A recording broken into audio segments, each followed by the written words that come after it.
Don't say that, James. It's miserable enough as it is without thinking about that as well. Hello and welcome to the Gerry Joe Leeds United show. I have James and Debbie back and Kevin from Leeds United Mad back as well.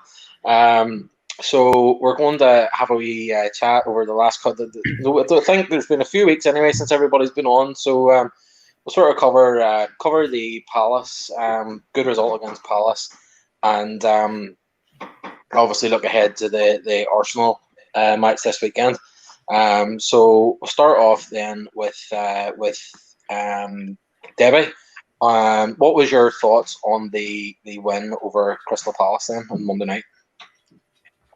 Yeah, I thought it was brilliant. Definitely needed. I thought as a team we played absolutely fantastic.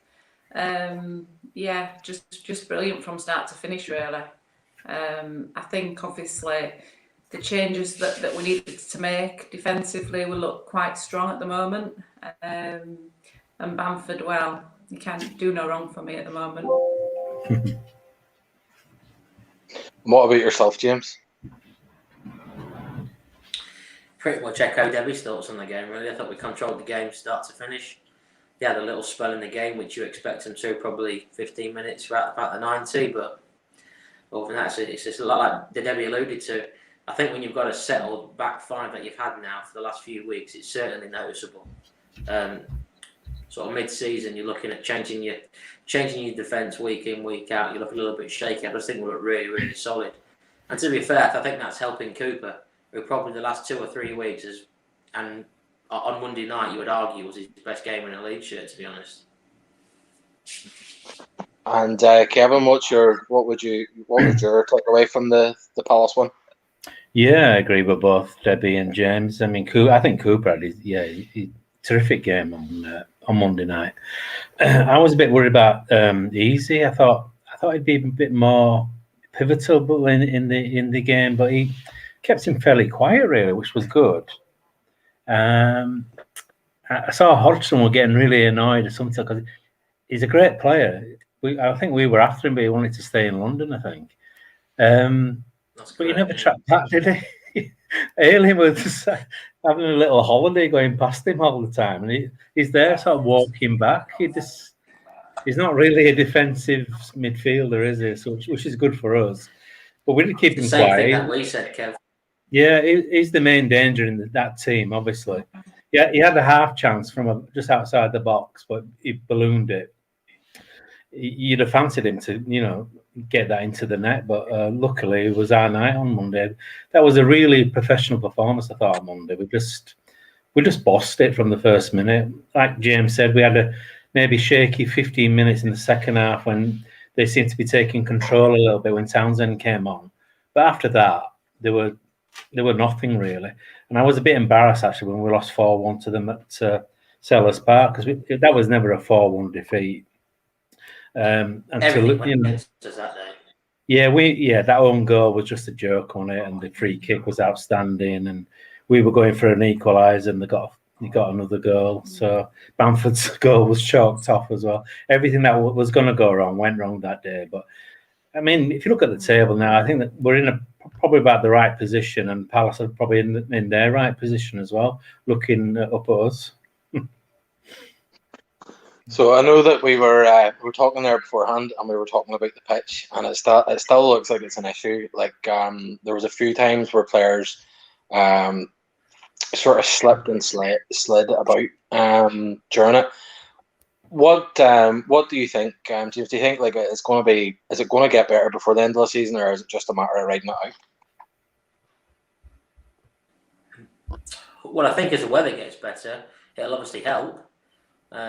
But the problem is, yes, it might be a first-class top surface, but the drainage system's still 25 years old. That's what's causing the main problem with the pitch. So until that gets changed, we're going to have the same sort of problems. Okay, it might be better than what it was before we changed the pitch that we got from Tottenham. But to be fair, I can't see it getting much better between now and the end of the season. What we need to do is see the last sort of 8 home games to the end of the season, and then we've desperately got to get on with changing that drainage system, getting it up to scratch, and then putting the turf down. Because really, there is a famous saying, you can't polish a turf. And I'm afraid to say that is all we're doing. We're just papering over the cracks with this new sort of topsoil, so to speak.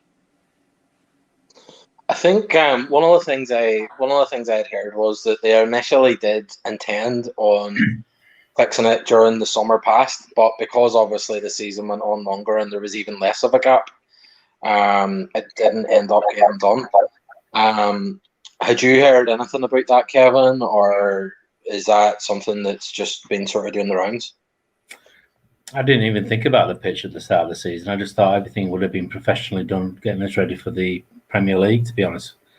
I didn't think we'd have these problems sort of going into January. Because the way we play football, we've got to have a perfect surface, really. We play from the back, we pass it around. Everything has got to be right. And I had rumours about Bielsa getting really, really annoyed about it.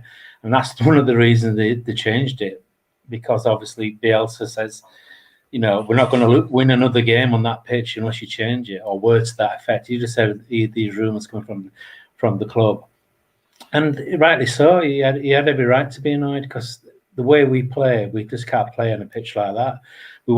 That's maybe one of the reasons why away from home, where we've got 6 victories, maybe the football pitches we've been playing on have been a lot better than what we had at Ellen Road. So I didn't think about it at the start of the season, to be honest. I thought everything would be there in place for us to play football the way we want to play, but obviously it wasn't to be. I mean, obviously Brighton highlighted everything. It was, but prior to that, you could see the pitch was cutting up a lot in the other home games as well, and it really hasn't helped our style of play, really playing at home. And like James says, it's going to be tough to maybe get through these last 8 games at home. But you just got to hope they get it right in the summer, and the pitch will be right for another season in the Premier League. So I know they're talking about the work being roughly around about 12 weeks. So if you think like the kind of this season will run on to like sort of towards the end of May, start again early August. So there's not maybe a full 12-week window there, Debbie.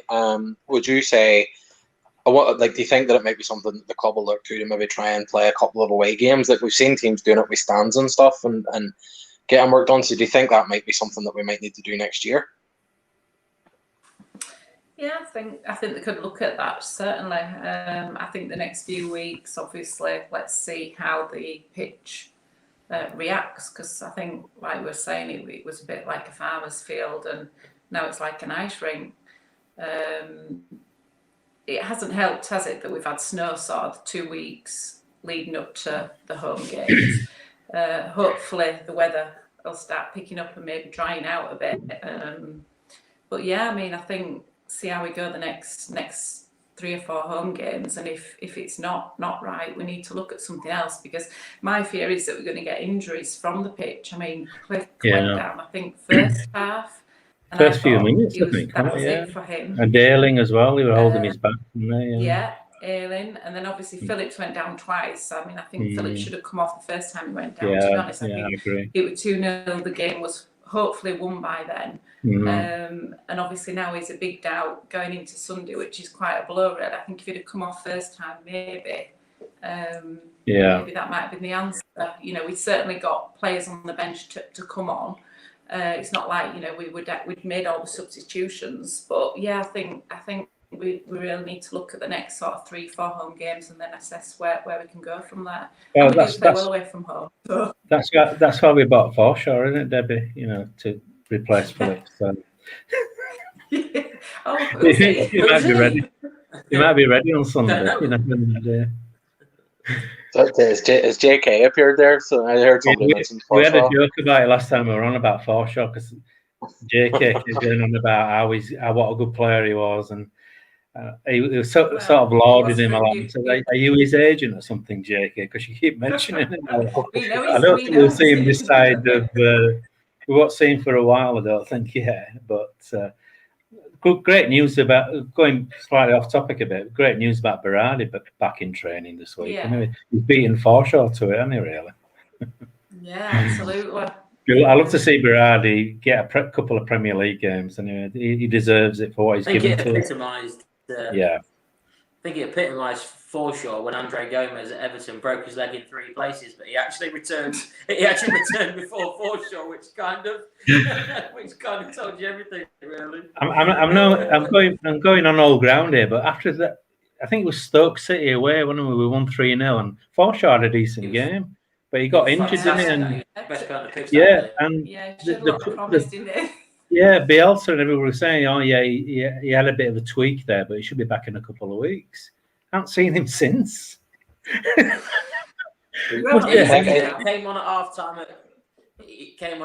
at Charlton away when we was losing 1-0, didn't he? And then that was was that? Yeah, that's what probably did it. Then and in fact, he actually should have scored one of the last kicks of the game as well. Yeah, he miskicked the ball towards the end of the open goal, but yeah. I don't think we'll know the full story behind that, will we? But Bielsa keeps defending him all the time, doesn't he? He does. So, I don't know. Yeah. So, Debbie mentioned about Phillips and his injury. So I was reading about the interviews earlier with Bielsa, and he seemed to be quite non-committal on Phillips, which I don't know. Like, maybe I'm completely wrong, but I'm almost taking that as a good sign. That he might be available on Sunday. What would you say about that, Kevin? Did he have a presser today? Because I must have missed it today. Did he actually say that? Cause I think he's learning the English ways a bit now. He used to name the team, didn't he, and the subs and everything. Saying this is the team for Sunday. Now he's right coy about everything, isn't he? I think he's realising that maybe he shouldn't really do that and give the opposition a bit of a heads up.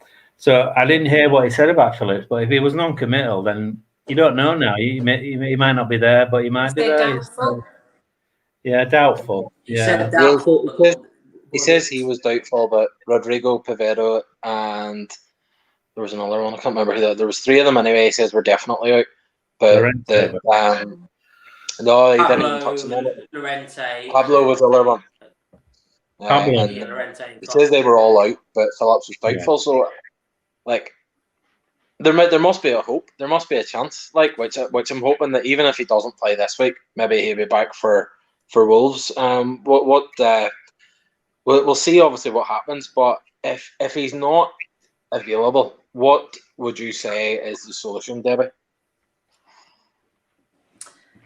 I think Dallas probably needs to come as a defensive midfielder, push Click up, and possibly Roberts maybe. Rodrigo might be fit. Yeah, if Rodrigo's fit, obviously my favourite player ever. If not, that's a big statement, that, Debbie. Big favourite player ever. Definitely. She don't like him, Kev. No. She don't like him. Right. He's being sarcastic. I don't like him. He's not proved himself yet. That's right. Okay. Yeah. I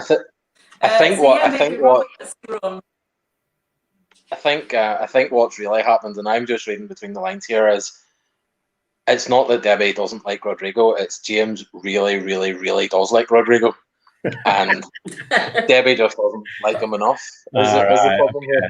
I don't dislike any Leeds player. It's an ongoing joke in our house. It's me and Ben, our son. He actually agrees with me, and Debbie's against it. Every time he plays or makes a pass, there's kind of a banter going on all the time.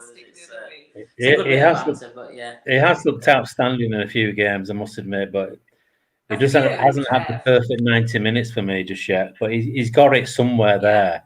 I don't think it's helped that he was off for 2 weeks, wasn't he, with this. He didn't have COVID-19 himself, but a member of the family had it or something. So he couldn't train for 2 weeks. Yeah. If you miss 2 weeks training with Bielsa, you've had it basically, and it takes ages to catch up. Yeah. So I'll give him a little. He didn't have a pre-season with Valencia before he signed. Yeah. And you need a pre-season. He wasn't training. He was training with the kids, wasn't he? Yeah. But mentioning Click, Debbie, I think Click had one of his best games the other night as well. Those 2 passes that he created. For the first goal was brilliant, and I think he was involved in the second one as well. Yeah, he's been really frustrating, hasn't he? But yeah, totally. but we did say that it's probably his best game this season, didn't we? I think to sort of follow on the Click argument or the Click conversation, I've always been a massive Click fan. I thought he was the best player on the pitch at Everton away. I thought he was absolutely outstanding. And then Bielsa came out with the statement that he could play for any team in in Europe or in the world. And then since that statement, he's had a really poor, I think he's believed it too much. Yeah, he's really struggled. And he came on at Leicester, and I thought he had a good 45. Yeah, but somebody put on Twitter. I thought on Monday night. Yeah. Outstanding on Monday night. He looked really back to his best. I'm going to say we're back to the Click we know and love, really. Yeah, somebody put on Twitter that ever since he said that about him, he's been playing like Charlie Adams. He did, yeah, he did. But what he went back to best on Monday night was actually his pressing. Yeah. Because before, after the Everton game, he stopped them high presses. But what he's been doing now, on Monday night, he did that again, and that's what we miss. We really miss that. He does work his socks off, doesn't he, Click? You don't see it, do you? Yeah. You think, he missed that shot or he missed that pass, but the work rate he does for the team, it's just amazing. If you just watched him for 90 minutes, most people would appreciate what he does for the side. But I think he has been slightly off it recently. But I think hopefully now with the 16 games to go, he can prove, that he's back to his best again. Hopefully. I don't know the reason why he was dropped. Look at Bielsa, look at Bamford, look at Click. You'd probably argue they probably carry out our most presses in the game of football. How high we press and how we defend from the front. And the second they sort of drop below that standard, you really do notice it. And that is key to a Bielsa team. Your front four have to play like defenders for a start, and then you think about attacking. One thing I think about the upturn in Click's form is it would be hard not to, if you've got Stuart Dallas alongside you, and his energy, I think gives it's like a support. Like I've always kind of says, I'm not a massive fan of. It's not that I'm not a fan of Rodrigo. It's just I'm not a fan of how split the midfield is whenever they're all together, the three of them. I think Phillips is so far back, Rodrigo's so far forward, and then you kind of where Click was isolated. Whereas I think we're a better balance with Dallas, Click, and Phillips. I'm not Rodrigo. I think there could be a place for him. I just think whenever those three are together, they're all natural midfielders more. Whereas Rodrigo isn't. He isn't a midfielder, and I think it's asking a bit much. It's also why I know Debbie mentioned there that Tyler Roberts would be the one that she would bring in. But for me, personally, I would maybe go with Shackleton in the midfield, just because I know Roberts is more naturally an attacker, and I think in a game against a team like Arsenal, I do I don't know. I think it's maybe just more of a reputation thing than what Arsenal have been this season and what we've seen from them. But I just have a wee bit of a fear that if you give them too much space in that midfield, they could really hurt you. So that would be mine. I think one thing I imagine we'll all agree on is the option is not to go with Luke Ayling at centre back and put Struijk in the midfield. I take it nobody's. I didn't think there'd be any takers for that one. I definitely think. Yeah. I think Struijk shown himself to be a good centre back. Struijk is a centre back. He's a centre back and a centre back only. I think I would definitely agree with what Debbie said about Dallas would be the one I would put into the defensive midfield, but I think we're just disagreeing on who then takes the other place in the centre midfield. I think Kevin's having some issues there, but we'll continue on anyway. So the Arsenal game on Sunday, then we'll get just an initial what you sort of think might happen, Debbie. I'd love us to go there and win. Obviously, we don't do well in London. I think we need to smash that horrible record, to be honest. I see no reason why we can't go there and get a result. Like I said, I'd love the win like every Leeds fan would. I'd take a draw now. But yeah, I think play as we do, attack. Yeah, I think we might sneak the win. And what do you think yourself, James? Obviously, since Arteta's been at Arsenal, he's tried to be a possession-based team as well, just like ourselves.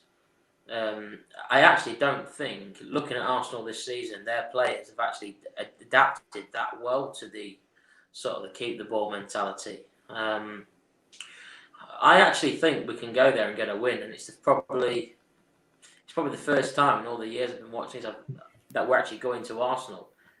I actually think we can win. I actually think we are the favourites, and I honestly believe that. I know we don't do well in London, but I honestly believe that our style will suit because. I mean, I even look at even if they try and play on the counter attack, I look at their options and they're not really blessed with out and out pace. I know they've got Pepe on one side and maybe Lacazette or Aubameyang will play up front, but even that doesn't really frighten me. You know, I do feel confident going to this game, and I've not said that for a long time. But I honestly think that we can go there and get a win. It's not like me to feel this confident, but I do feel quite confident. I do feel confident. You're definitely a lot more confident than I am. I'm not sure. Is Kevin back with us? I'm not. Are you there, Kevin? I think he must be still having some technical issues. He's having a few issues. But my I have to be honest. I sort of think back and like how much we battered Arsenal at Elland Road, and there's no doubt about it. The one there's Kevin now. So what's your thoughts on the game on Sunday? What's your initial thinking? Gone again, is it? This is the beauty of doing things live. Yeah, he's gone again. But no. So for me, I'm thinking back to the game, and obviously they had Pepe sent off, and was it Alioski and him had a bit of a? There seemed to be a bit of words and stuff. So it'll be interesting to see them going back together. But there's Kevin again. Kevin, you're there, yeah? He's trying his best. He's trying his best, whatever he's. Sorry, guys. Can you see? You're back. Can you hear me? Yeah, I can hear you. Yeah. We were just asking. We were just saying what's your thoughts on the. We're just saying what's your thoughts on the game on Sunday. Then do you think Leeds can get a result? We've lost them again. We've lost them again. No, we'll just have to carry on. So no, yeah, I was saying then about. I did still feel that the Arsenal were, while like we had all the chances, every time they got the ball, I felt like they were dangerous. So they'll probably have a wee bit more of the ball at home, and like I think I'm concerned about Phillips. You can kind of look back and like we lost the game heavily against Leicester and Palace, and they were two games that Phillips missed. So I am concerned about him. And Arsenal do you not think that might be because we've learned as well, though? I'm concerned that Phillips isn't playing, but do you not think that we've learned as a team as well, rather than just it's all about Phillips? Do you not think? I think we are. You know, we've definitely improved and we've got better as the seasons went on. But I think it's a matter of we need to prove it. You know, that we need to prove that we can play without him. And I don't know who the natural replacement is. Like I know Dallas is probably going to get his chance, and he went in to the defensive midfield on Monday. But I don't know. The squad though, if you look throughout the team and you look at every position, I think probably everyone here would agree that the only position we don't have cover for is the Phillips, is the centre midfield, is the defensive midfield. That is the only role that we do not have cover for, and I think that is a worry, and I do get that. Mm-hmm. I just like to think as a team we have learned a lot. I don't think the 4-1 against Leicester and against Palace was solely down to missing Phillips. Although I do believe that we miss him. It goes without saying. We miss Calvin. Even Monday night, in the second half, he gave the ball away quite a lot in the second half for him. But how much work off the ball did he do? How many attacks did he stifle out? I mean, they're the kind of things that really go unnoticed. They all, everyone focuses on the misplaced passes, and he didn't have a great second half. I actually thought the amount of attacks that he stifled is key, and that is where you do miss him. But I would like to think that as a team, we've learned enough to be able to cope one game without him. Although, as I've already alluded to, in the squad, the defensive midfield is the only position we don't have cover for. And just going back to what you said, Gerry, a minute ago about pushing Struijk into midfield, absolutely not. Absolutely not. Keep your same back five. Keep strong. Struijk's proven he's not a central midfielder. He's struggled every time he's played in there this season. Put somebody else in there. Put Dallas in there. And whether you bring Shackleton, whether you bring Roberts, whether Rodrigo's fit, whoever you bring in as part of that midfield three, you cannot put Struijk in there. So, yeah, I do agree with you on that. Thank God it's not watching. Yeah. You won't care what I say. It's alright, you not understand anyway. He doesn't speak English, they say. But Kevin, are you with us there?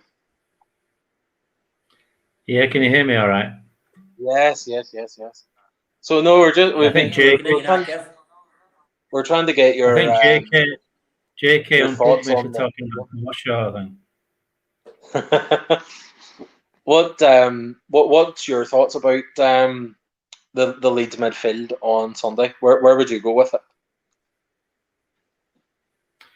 So it's hard to say. I mean, I agree with what the James and Debbie about saying about Pascal Struijk staying in the back five really, rather than going in the middle, because everybody remembers the Villa game, don't we? First 20 minutes he could have been sent off, but he needs.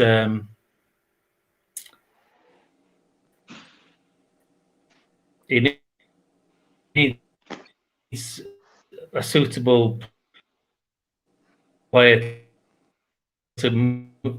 There's not many players to choose from as he's unavailable, unfortunately. I think no. part of the I've lost you again. I think we lost you just a wee second, but you did come back. I think part of we're talking rubbish anyway. I think part of the thing with Leeds is you have there's players there who people talk about them, and people are quite frankly at times rude about them and saying certain players are League One level and they're Championship players and he's never a Premier League player and whatever. But the thing is, a lot of these players are what I would sort of refer to as system players, and they fit what Bielsa wants them to do, and they might not go to other teams and be fit to go and play for one of the top teams in the country. At the minute, I would genuinely say that at Leeds, Rafinha could walk into any team, and I also think Calvin Phillips could as well. I think those two are that good. Some of the rest of them, some of them have got potential. Some of them really suit what we're doing. But I do think those two, that if they weren't at Leeds and they weren't necessarily playing for Bielsa, I think probably Bielsa brought Phillips to that level. But I do think that he could. I think he's the kind of footballer that could just stand out anywhere. I do think he's that good, and that's why, to be honest, I am worried about us playing without him. And the fact, I know there was I think the idea was Struijk was maybe hasn't worked. I think Robin Koch was another one that they talked about that might have been able to play there. I think he has played midfield before, but again, he's been really unlucky with injuries. And even Llorente, I think, might have played a few games in midfield. I know he did play a few at left back as well. But I think a lot of the time with Bielsa, it's he's not going to sign a player for one position anyway. He's going to look at it and say that guy can fill in 3 or 4 of the places that I want. So it's always interesting to see. So I'll go, Debbie, with what is there an Arsenal player that you look at and think that they could be the danger? They're the one that Leeds need to watch out for the most. I'm just going to take the beers out of the freezer. I don't want them to get frozen. 2 seconds. Go. I don't think get the priorities right. Really stand out too much. I think the whole team, really. Obviously, there's a lot of money been spent on the whole team, and I think, like you, I think when you look back at the FA Cup game, how we went there and absolutely played them off the park. Let's hope it's a repeat of that. Yeah, I just think we need to be really wary. I think we don't want to go behind too soon or anything. We need to really be tight going into the game. I'd hate us to press and obviously do what we did against Scum. I just want it to be a good game, to make a game of it and just try and get the result. But I do think there'll be goals, both teams, to be honest. I think part of it suits me to be a wee bit pessimistic about it because, man, I was confident we were going to do Everton the other week, like, and I think just then, I think so many of us, and I know that everybody that was on the show that week, were so confident that we were going to beat Everton. Everybody says we're going to beat Everton. So maybe if we all say, that it's not going to be easy, and then maybe they'll turn around and do the job for us. But what about yourself, James? Is there anybody in the Arsenal team that you're looking at and thinking that's the person that it all goes around? Obviously, the obvious content is Aubameyang, but he's not really been on form this season. I think Lacazette probably in the last few weeks has been sort of the threat, so to speak. But there isn't, honestly, I know I said it earlier, and it's not like me to be confident into a game. I know people were confident about the Everton game. I did watch the game on the Saturday before when they played Newcastle, and I did say to Debbie, if Everton play how they did against Newcastle, then we'll beat them. But you just knew they would, against us, they would turn it around. But looking at Arsenal, honestly, I am going to the game quite confident. It's not like we thought this, but I honestly feel we're going to do that. There's nobody that really worries me at the minute at Arsenal. It really isn't, and that's not. I will say it again, but it's not like me to feel this confident. It's really not. It's really not. I think there's a certain beauty to that where like I was like looking and like you go on Facebook and you see your memories and there the other day it was like I was looking and we beat Reading away the other day and it was like I was like thinking yes that was a really good result but Millwall won as well and we're looking at getting relegated and like now there's James, he's walking about with a swagger and like we're going to go to the Emirates and we're going to do Arsenal like where do you stand in the whole thing, Kevin? Are you feeling confident? Would you be confident of it, Kevin? When you look at the Arsenal team, they've got a great squad, haven't they? If you look at them, I don't think they've just been managed properly by Arteta, really. Which is, that's why they're struggling at the moment. They've got a great team. I mean, a couple of their players have been good in our side, but I agree what he's saying. And Bielsa picks players to do a certain job.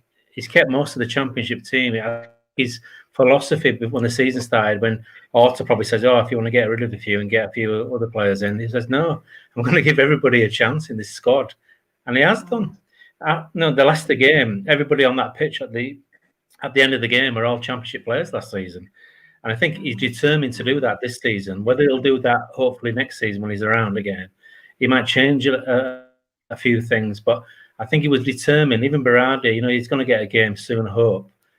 He was determined to give everybody a chance to see what they can do. And they've done great, to be fair. And yeah, Arsenal's going to be a tough match. It's London again, obviously. It's the hoodoo, isn't it? But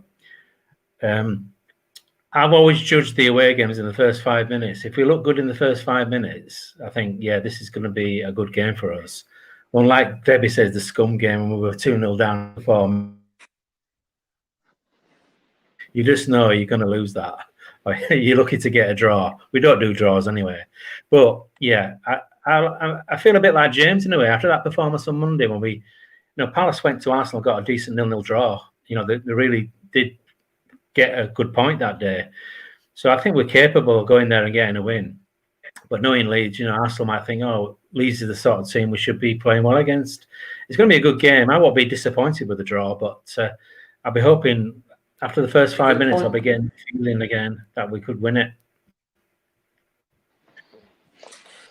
Gerry, I know you said about the Leicester defeat and the Palace defeat being quite heavy defeats, but I think we've all touched on it tonight that the scoreline, it was heavy, but But if you watch the game, obviously the chances, the refereeing decisions we didn't get, etc., it could have gone either way, really. So I understand where you're coming from with that, and like I think James said, I do think we have learned a bit, and I think the defence obviously is playing well together and keeping a clean sheet and things. So I think we should be more positive, Gerry, going into Sunday's game.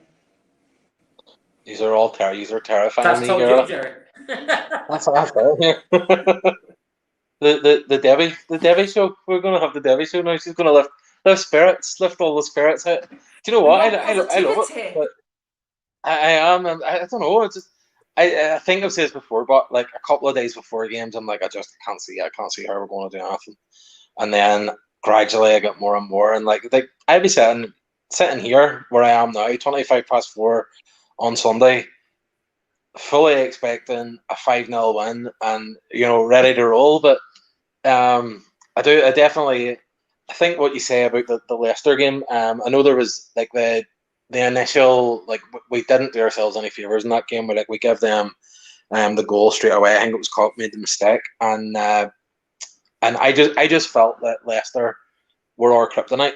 I just kind of felt that, like, the way they play, and like whenever we are going to press them, and as soon as they get pressed, ball over the top to Vardy. Vardy was great that night. Vardy was really, really good, and he hurt us that day. And I think him not being there. Well, that's it. He wasn't there, and like, you looked at Perez, and he was playing like what the Spanish would call the false number 9. He kept coming deep, and he was like deeper than the wingers at times, and it suited us so well. And they had about a 10-minute period after half time in that game where I thought, oh God, here we go. But then we just turned it on, and we're brilliant. We were brilliant that day. We were brilliant on Monday night. I think for me, the thing about Monday night is, like, you see like good teams in the Premier League going and just having a, like, no bullshit, just routine win. We're not suffering any crap here. We're just going out. We're better than you, and we're going to win this game. And that, to me, was the first time, I think, this season where we done that. Where there wasn't any stage really where you thought we could make a mess of this. It was really professional, really good performance, and it definitely lifts the mood. But then you're like it's like, I don't know. I think I'm just used to getting battered for so many years of being a Leeds fan. Like, there's just so many. It's like, oh, this is good now. So like, what's going to go wrong? And I'm still adjusting. You'll just have to bear with me. But definitely, like, just a couple of things though, Gerry. Just, if you don't mind me, just kind of jumping in. No, go ahead. A couple of points before we move on too far. Just the point that you and Kev were chatting about a moment ago. Firstly, with regards to the system players and certain players who suit how we play, I think probably the player you could pick out most of that is Stuart Dallas. I think whenever he plays for us, he just literally does a job. Look at the last couple of games, Leicester away, look at Crystal Palace. He was absolutely outstanding in both of those games. Now, he just fits that Bielsa. Literally, Bielsa will play him anyway. He might even get him a game in goal before the end of the season. You just don't know. But wherever he plays, he just seems to fit the Bielsa way. If Stuart Dallas was to move to another mid-table team, let's say in that league, do you think he would really suit the same way? I honestly don't believe so. He just seems to fit Leeds United and Marcelo Bielsa at the moment, which is, that's just one thing that I wanted to say. I think with regards to Stuart Dallas, go ahead. Go ahead.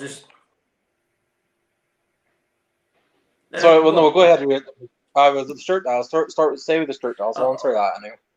For me, Dallas, like, I remember Dallas playing here in Northern Ireland for Crusaders, and he was like, he played left. He was a left winger, and that was just where he played. He played in the left wing, and I know most of his caps for Northern Ireland have came in the left wing, but he's the kind of player who, I think, if you put him in a team, like a really like top level team, and where like you want him to like unlock something, he's probably not going to be particularly suited to that. But with Leeds, and differently with Northern Ireland, where like Northern Ireland are going into most games probably as an underdog, and he's the kind of guy you want with his energy. You know, he's the kind of guy, he's going to cover so much ground.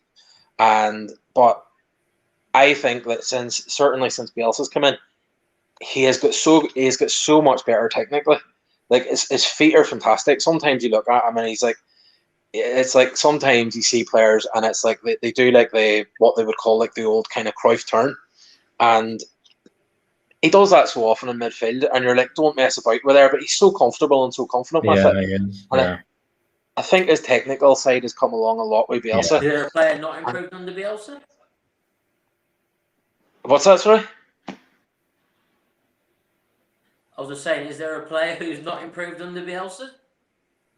Well, you know, that's again.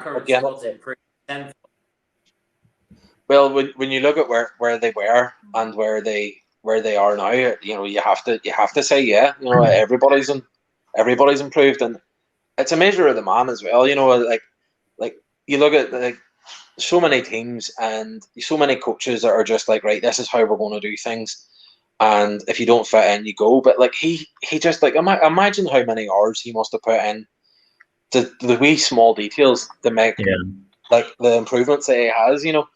But yeah, for definitely for me, Dallas what makes him the best. Could play. Dallas could play in most teams, but he would be a different role. Certainly, like if you put Dallas into the Liverpool midfield, like I would look at Liverpool and say Liverpool's midfield is full of. There's definitely players with certain technical abilities, but a lot of it is workmanship. You know, it's like. Do the hard yards and let the fullbacks and the front three do the work, you know. And I think Dallas could fit into that. Could he fit into Man City's midfield? Probably not. But he would have a better chance now that he's had 3 years of Bielsa than he would have before. So you were going to make another point there, James, before obviously I spoke about Dallas. Oh no, it's fine. I was just going to. Something about the cool beers again, I think. What I like about Dallas, though, he always looks worried, doesn't he? When he sees his face, he looks worried to death, as if he's. I don't want to let Bielsa down. I want to, you know, he's such a nice guy, and that you just want him to do well, don't you? Because he just puts 100% in all the time. He's he's been a great ambassador for the last 2 or 3 years. He's magnificent. You don't get the plaudits because he just does his job. And he does the job so well. Yeah. He doesn't really make many mistakes. And he's just great to have in the squad, yeah. Cheer up, Stuart. You know, that's what I'd say. Enjoy the game, Stuart. Smile a bit more.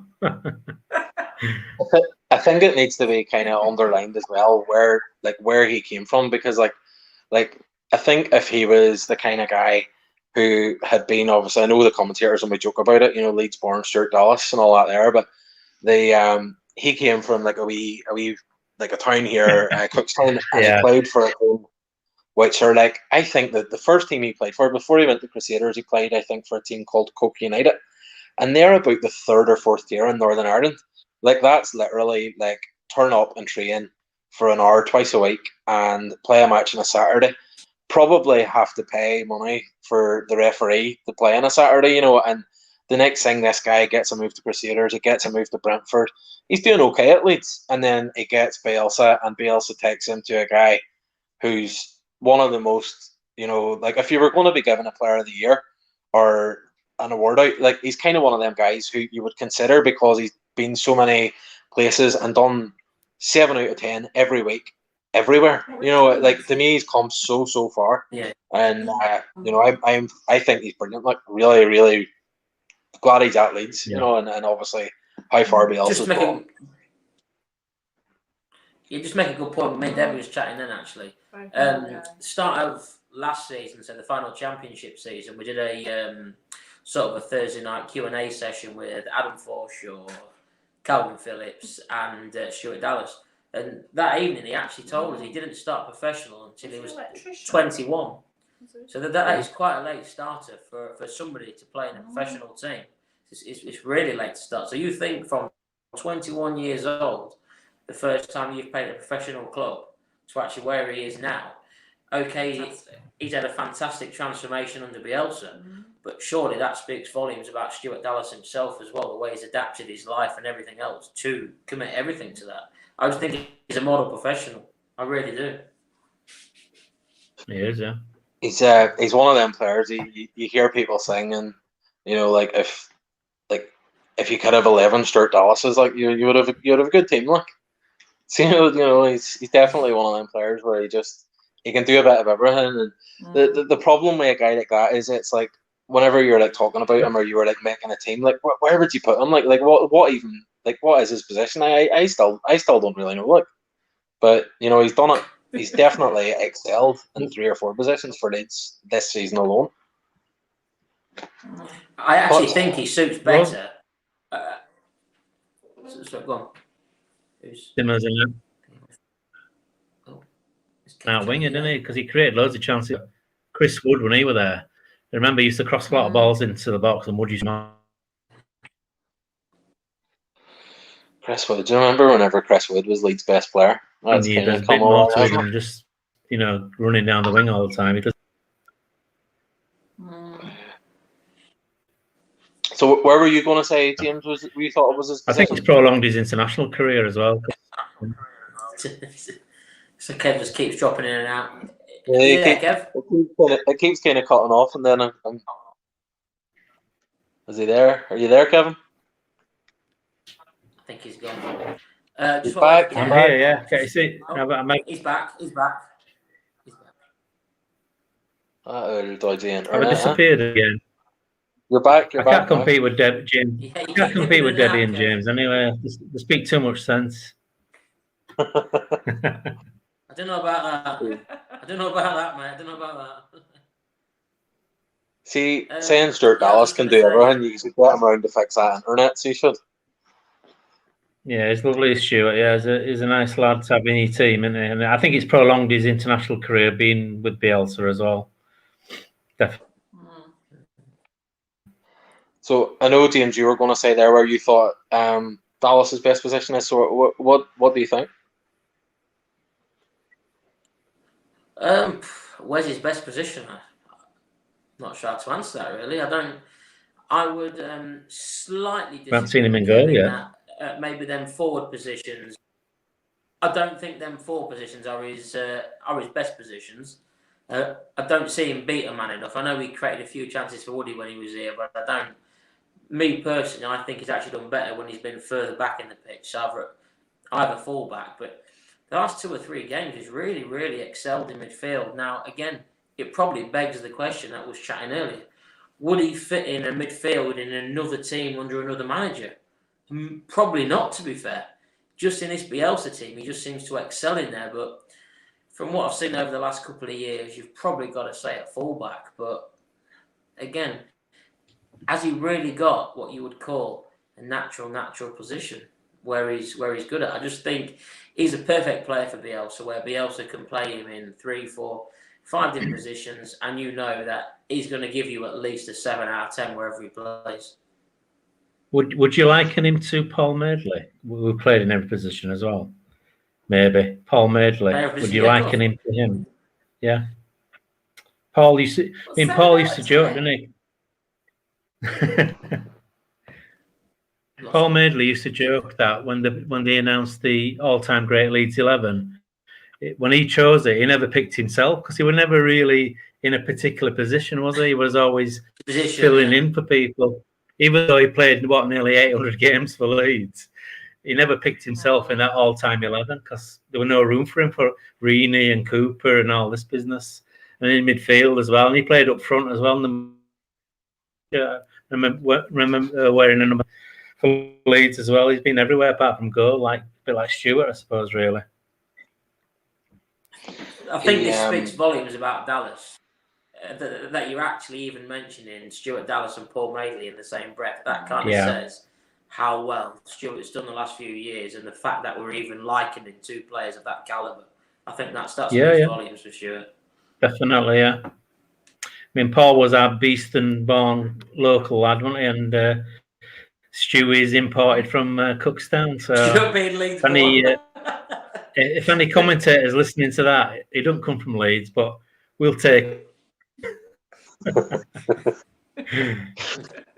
So just before we finish up, then I've just decided that anytime I'm doing one of these interviews, I just want to take the opportunity to talk about how good Rafinha is.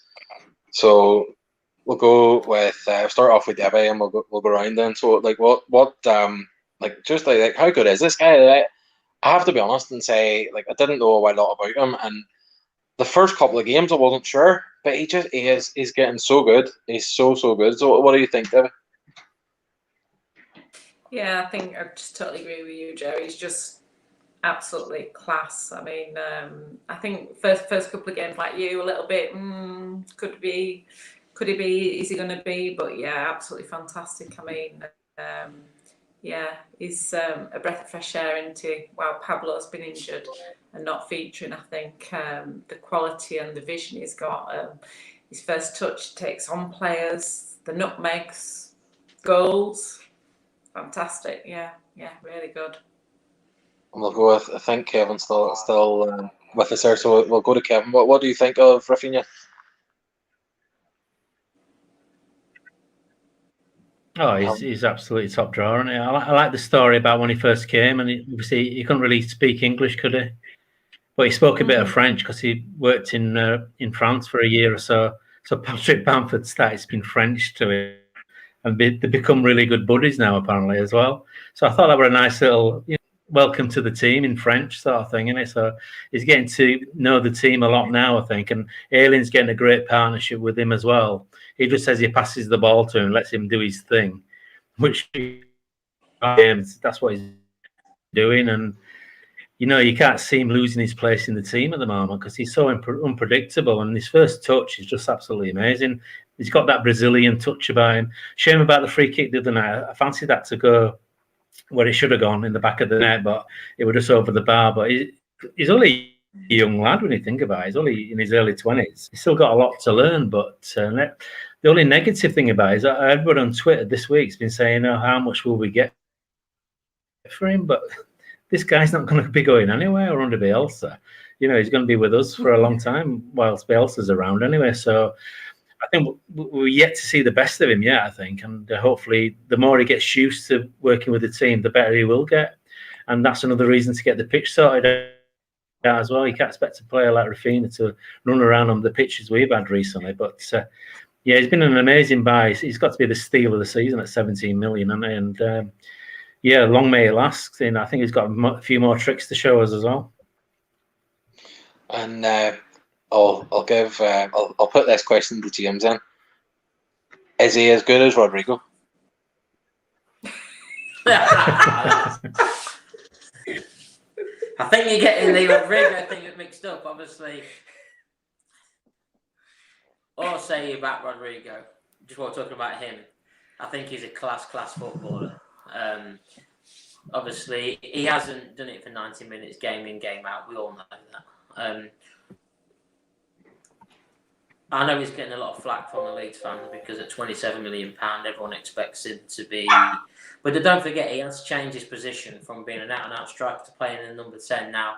He has got so much ability. And I don't know if any of you guys follow The Athletic with Phil Hay, but he did a sort of analysis a couple of weeks ago on literally how much he influenced each performance and what he did in each game.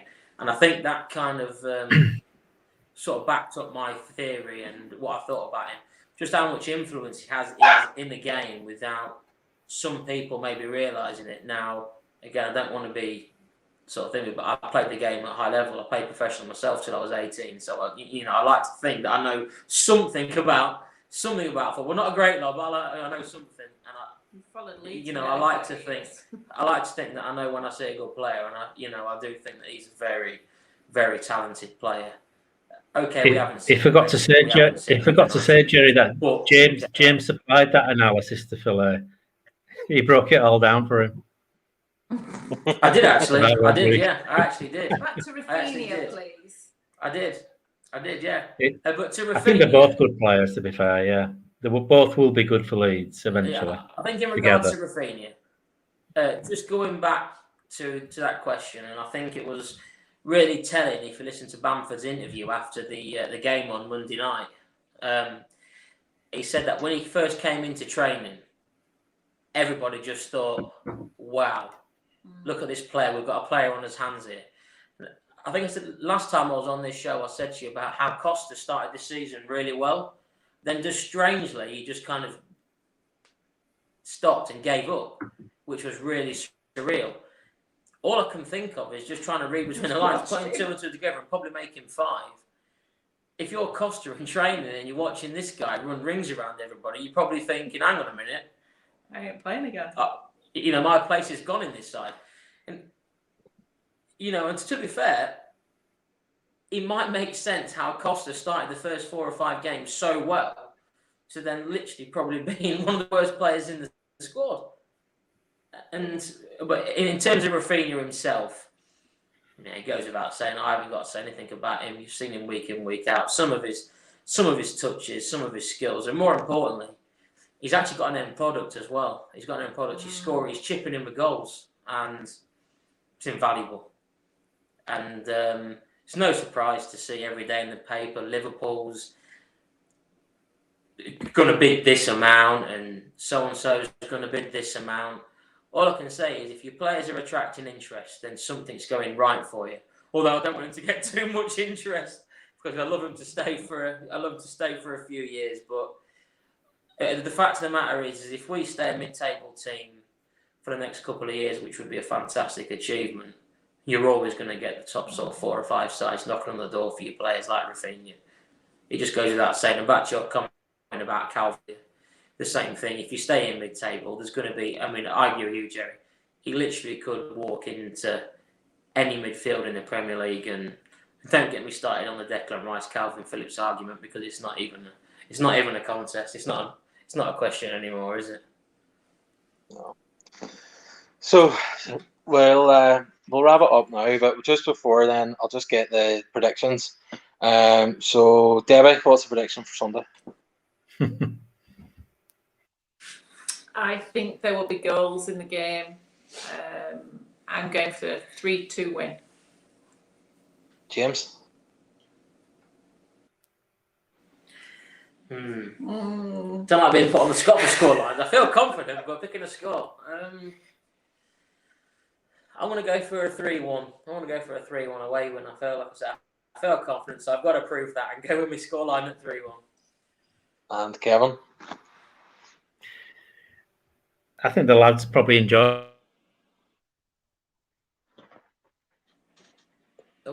Oh, Kev, come on. Oh, it's cut out about a moment. Kev, where are you? What's going on? I think what I was going to say is 5-0, so we'll say that.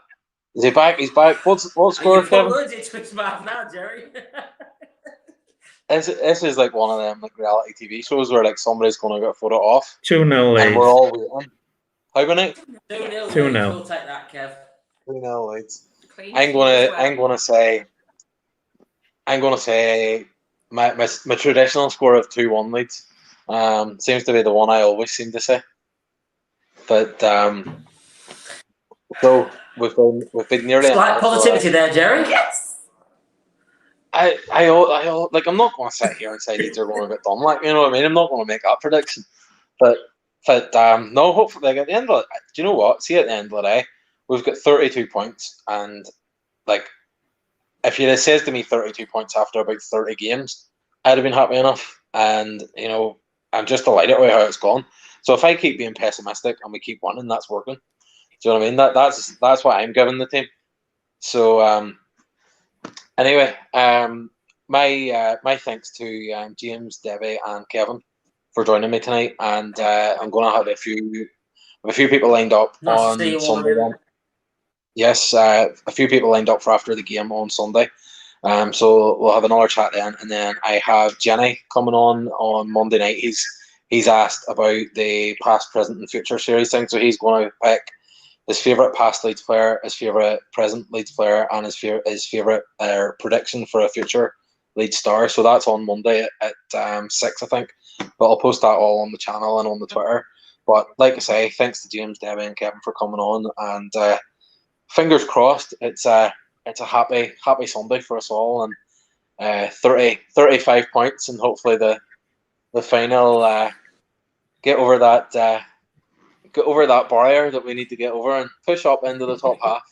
So thanks everyone, and I appreciate your time. So thanks for being on, and thanks to everybody that's watching. Thanks. Thanks. Cheers, Stay guys. safe, everyone.